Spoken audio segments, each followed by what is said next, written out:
belajar mengenai cerita ya. Jadi tujuan pembelajaran kali ini yaitu siswa dapat memahami unsur-unsur cerita dengan benar. Kemudian siswa dapat mengidentifikasi tokoh, kemudian latar, alur itu dengan benar. Kemudian yang terakhir yaitu siswa dapat menyusun cerita dari media gambar. Ya. Jadi nanti anak-anak menyusun sebuah cerita dari media gambar yang telah ibu siapkan itu. Nanti ada sebuah gambar yang acak, nanti anak-anak susun sesuai dengan urutannya masing-masing.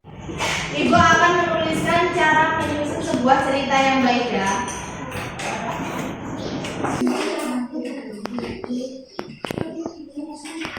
Baik, di sini coba perhatikan.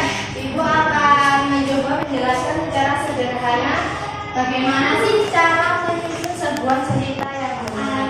Jadi dari tujuan pembelajaran kali ini anak-anak harus bisa menyusun sebuah cerita dengan benar dengan menggunakan media gambar itu ya.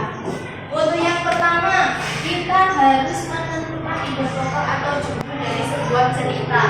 Nah, misalkan di sini ada sebuah media gambar, terus anak-anak membuat cerita. Kita harus menentukan dulu dari semua gambar ini atau dari cerita yang nanti kita buat itu judulnya apa gitu. Kita harus menentukan terlebih dahulu.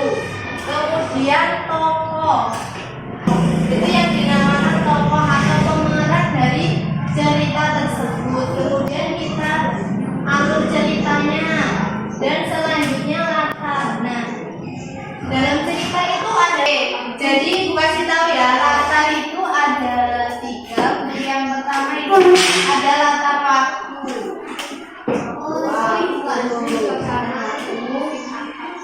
Kemudian latar tempat.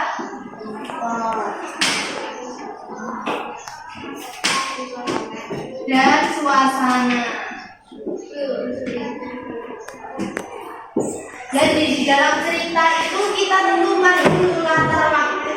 Misalkan dalam cerita itu waktunya siang atau sore atau malam. Kemudian latar tempat. Tempat itu terjadinya sebuah cerita. Baik, di sini ibu akan membagikan LKPD atau lembar kerja peserta didik. Jadi nanti anak-anak mengerjakan LKPD sesuai perintah yang ada di sini, gitu ya. Di sini ada nomor 1 dan 2. Jadi harus diamati dulu nih. Nanti misalkan ada yang kurang paham, boleh silakan ditanyakan pada ibu ya.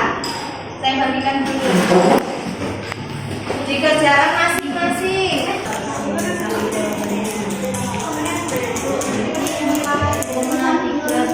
Dari gambar-gambar ini, gambar yang pertama itu gambar yang nomor 2. Kan masih ada. Kumpulkan tapi jangan rame ya.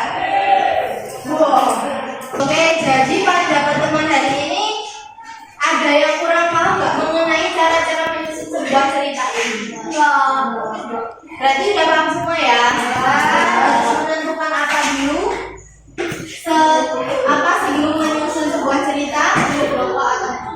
Kemudian yang ketiga, alur cerita.